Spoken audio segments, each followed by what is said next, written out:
Hey guys, welcome to day 2 of our medicinal tour throughout the garden.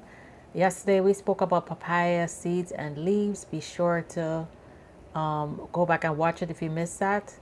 And also be sure to subscribe on YouTube. Click the notification bell so you don't miss any video in this series. Hey guys, Backyard Farmer Pat here. What would you do if you found yourself in a situation where you're sick or your child is sick and you can't get to the doctor? I'm about to start a series on the different medicinal herbs and leaves that we have in the garden.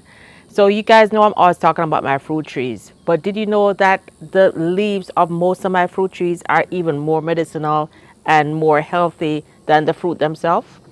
We're going to go through the garden and I'm going to show you what you can do if in the middle of the night you get a really bad burn, or for some reason, something happens where we can't get to medicine. You remember back in 2020 when COVID happened, like certain medicines were like flying off the shelves and people were sick and they couldn't get to the medicine. Today's video, I'm gonna go through my whole garden and show you things that you have in your garden right now that you can use. Remember, I am not a doctor. There's nothing in this video should be taken as medical advice, and nothing in this video should replace you speaking to your doctor and seeing your doctor.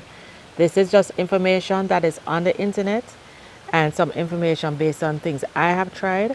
You guys have the option of doing the same, sharing information below. For each of these videos in this series, I'm gonna have the links below that shows where I got my information from, and within those links there are going to be additional links showing the research that each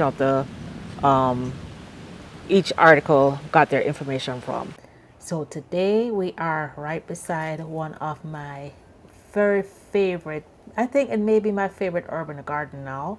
We are at the rosemary plant, and guys, just being over here, just touching this plant, it smells amazing, amazing. It's, to me, it's like perfume. Fresh rosemary is a source of minerals like calcium, magnesium, iron, manganese, and copper. It also has a high level of vitamins like vitamin A, C, and B6. The information I'm giving you today, guys, it's from a couple articles. However, you can find tons of articles online. There are a lot of documented health benefits. As I say in every video, I am not a doctor, so be sure to do your own research. So I'm using two references today: Happy Mammoth, and the title of their article is 9 Powerful Rosemary Benefits, and in brackets it says number 2 is key for hormone balance. And the second article is from the Medical News Today, and their article is titled Rosemary Health Benefits, Precautions, and Drug Interactions. Rosemary contains a strong antioxidant called carnosol, which has anti-inflammatory and anti-cancer properties. It enhances hair growth, it regulates the menstrual cycle, it has properties that is really good for the gut health. It actually regulates the GI tract and bowel movements. Rosemary oil studies done show it is effective on rheumatoid arthritis. Wow, that is something I didn't know. And it's effective after massaging the affected area with the oil for a 2 week period. And I know rheumatoid arthritis, I mean, I actually have a family member who suffers from that, and a very close friend. So this is news to me. So I'm very happy to hear this. It helps recovery from strokes. It helps prevent brain aging. And there have been studies on Alzheimer's prevention that are very promising. It also reduces thinning hair and balding. And I know that rosemary is supposed to be as effective as minoxidil regarding hair loss.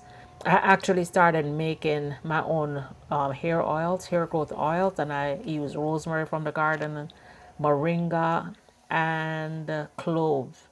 I make a very, very powerful oil and combine it with other things, including Jamaican castor oil. And I use that to help. And I've actually been sharing with friends and family, and I've had heard really, really good results.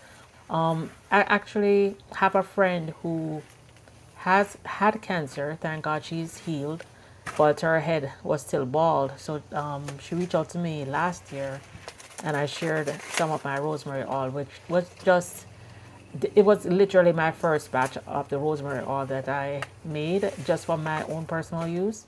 And I shared it with her, and she reached out to me a few months later to say her hair started growing back, and it was growing back thicker. So that was really a wonderful thing to hear. I know you hear about it on paper, but it was nice to hear from somebody who actually used it.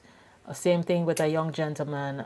He had started prematurely bald, and he actually had a patch that was completely bald in the middle of his head. And he started using my oil, I think, around December. And he has hair over that spot now. It's still a little bit on the thin side. It's not completely filled in, but definitely, if you just look at him, you wouldn't see it unless you like look for the patch. He's still using it and still massaging the area, but so I can tell you that as a hair growth oil, it definitely does work. It's also rosemary antioxidant has an antioxidant called carcinic, which is neuroprotective, which means it helps protect the central nervous system from damage and injury. Rosemary actually reduces oxidative stress. It can protect the brain from tissue damage, helps with concentration and thinking, and it can actually ease anxiety and your stress level when you use it. You use the rosemary oil in a diffuser and you just breathe it in. So that helps to ease your anxiety. So lots of really great benefits here. Rosemary oil, it can be used to relieve pain when it's used either orally or topically. And we just spoke a couple minutes ago about rubbing the rosemary oil on the area that's affected by rheumatoid arthritis for 2 weeks to see a difference. So I have not used the rosemary oil for pain. I actually have comfrey oil that and we're going to talk about comfrey in a few days.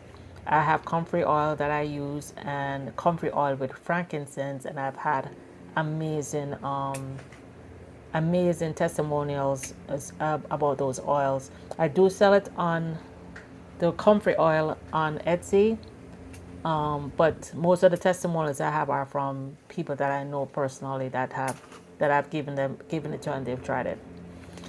Anyway, as I said, more about the comfrey coming soon. Rosemary oil also improves circulation when massaged. So definitely, I think I'm going to be making some rosemary oil. I do use rosemary in various ways already. I do like the rosemary oil. And you can add rosemary oil to like olive oil. Let it sit for a few weeks, and then you can use that olive oil to flavor your food. You can use that olive oil to cook. It adds that nice rosemary flavor, and of course, you have the benefits of the rosemary in it. I use rosemary very heavily in my hair products, as I mentioned. I make hair oils. I have hair butters. I even made some rosemary recently for a body butter for somebody who has sensitive skin, and I'm gonna see if they talk about skin conditions. We can continue talking. So let's see. So rosemary's properties work to selectively kill off cancer cells. Wow. Says a large report was compiled resulting from several studies and found that rosemary was beneficial for helping with breast, colon, ovarian, lung, prostate, blood, pancreatic, liver, and bladder cancers. Wow. It slows the spread of leukemia and breast cancer, and it's effective against macular degeneration. I know that's a condition with your eye. I also know somebody who had a condition. So most of these that I listed so far are on the article, the Happy Mammoth article. So you can go, if there's anything that caught your eye, you can go back and look at that. So it says you have to be careful with supplements if breastfeeding and pregnant. So just like, I think just about every single medicinal we talk about over this next period that we're going through the medicinal plants, you always have to be careful. if you're breastfeeding or pregnant. You don't want to take something. Rosemary is something that, I mean, a lot of households have it. You eat it all the day, all the time. It's in your, your herb cabinet, But if you're going to use it as a supplement, you just have to be careful with breastfeeding and pregnant, if you're breastfeeding or pregnant. There are some drug interactions that it mentions. If you are on an anticoagulant drug, these are like blood thinning medications such as warfarin, aspirin, or clopidogrel. You have to be careful if you're using it with those kind of drugs. If you're on ACE inhibitors that are usually used when you're treating high blood pressure, and there's a whole list like lisinopril, monopril, catopen, Vasotec, but there's, there are other names. So you just be careful, ask your doctor. If you're on diuretics that increase your urination, be careful. If you're on any kind of lithium that's used for manic depression, rosemary can act as a diuretic and cause lithium to reach toxic levels in the body. So you have to be careful, guys. If you're on any treatment for manic episodes of manic depression, the rosemary can actually make it reach toxic levels. So be very, very careful. As I said, speak to your doctor. Do not just take this or any medication. So how do I use rosemary? And I think I already mentioned it. Mainly for hair and for eating. I love to eat rosemary, like rosemary potatoes, rosemary on chicken. We do use, you can have rosemary and eggs. It's like something that you can't have enough of. Rosemary is just really, really good, and multiple ways to enjoy it.